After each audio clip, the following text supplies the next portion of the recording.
you want someone, I think, in a relationship that you can spar with. And it's partly because you have hard problems to solve. And if the person that you're with isn't willing to put forward their opinion, then you only have half the cognitive power that you would otherwise have. And hopefully you find someone who's interestingly different from you, like not so different that you can't communicate, and you have to be careful of that, but interestingly different, and then hopefully they have the ability and the will to express their opinion, and then, well, then it's, then your interest stays heightened, and there has to be that tension in a relationship. People think, well, I want to get along perfectly with my partner. It's like, no, you probably don't. You just get bored, and then you go looking for trouble. And so you want a little bit of trouble in the relationship, and a little bit of mystery, and a little bit of combativeness, and the ability to exchange opinions forthrightly. And I trust her, which is a huge element. I mean, when we finally did decide to get together permanently, we were both in our later 20s. And, one of the things that I had learned by that point and insisted to her about was that we had to tell each other the truth. And she took to that wholeheartedly, and for better and for worse, because truths can be harsh. And then if you're silent and say, I don't answer questions, that she goes and changes it. Well, sometimes, she'll say, do you like this? And I'll tell her that I don't. And that doesn't necessarily make her happy in the moment. Right. But if I do say I like it, she knows that I mean it. And, I actually like her sense of style a lot. So it turns out that 90% of the time it's pretty easy for me to say, look, I think you look great, and mean it. Mm-hmm. And, she's a fairly harsh standard bearer too. Like she's insisted that I stay in whatever reasonable physical shape I happen to be in. That was something that she's very demanding of. And I would say that it's the same from my side.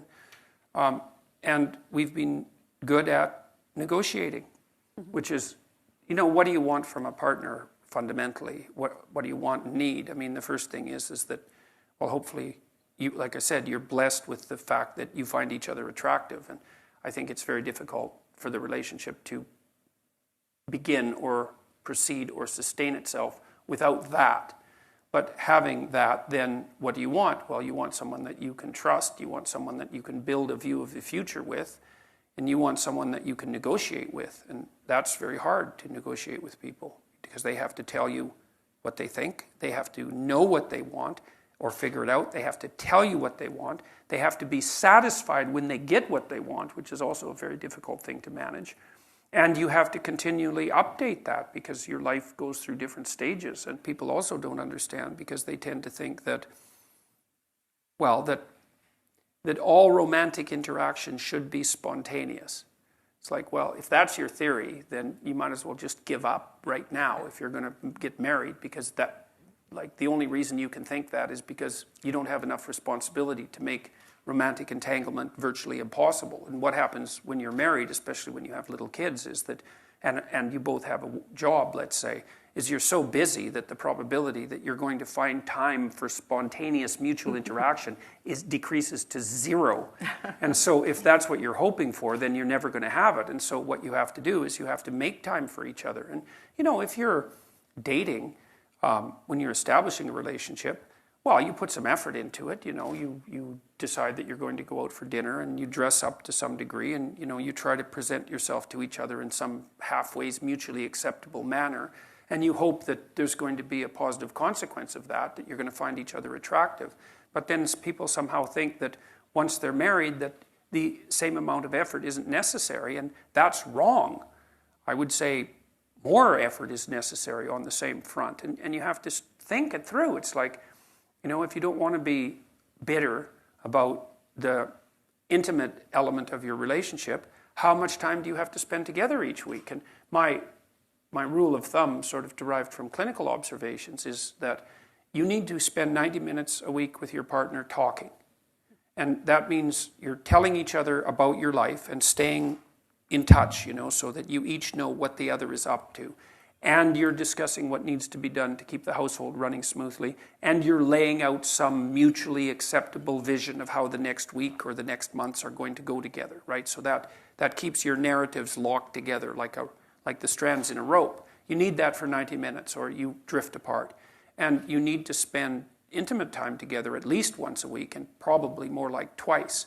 And that has to be negotiated. And if you don't negotiate it, and if you don't make it a priority, then it won't happen in all likelihood. And then, well, then you don't have it, and that's a catastrophe, because there's not that many things in life that are, intrinsically, what would you say, engaging and meaningful and pleasurable and also bonding, all of that.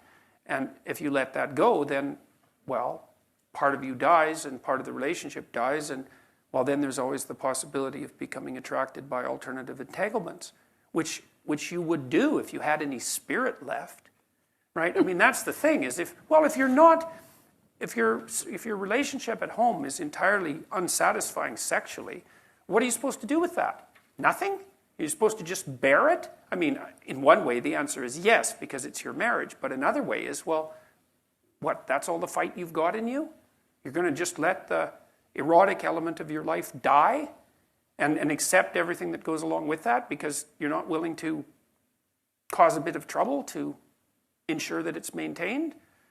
And, and we're not very good at thinking these things through consciously. And people are bad at negotiating, period, as far as I can tell. But they're particularly bad at negotiating things that are deeply private. How much do you want your partner to know about you anyways? It takes a lot of trust to have a real conversation about what you need and want.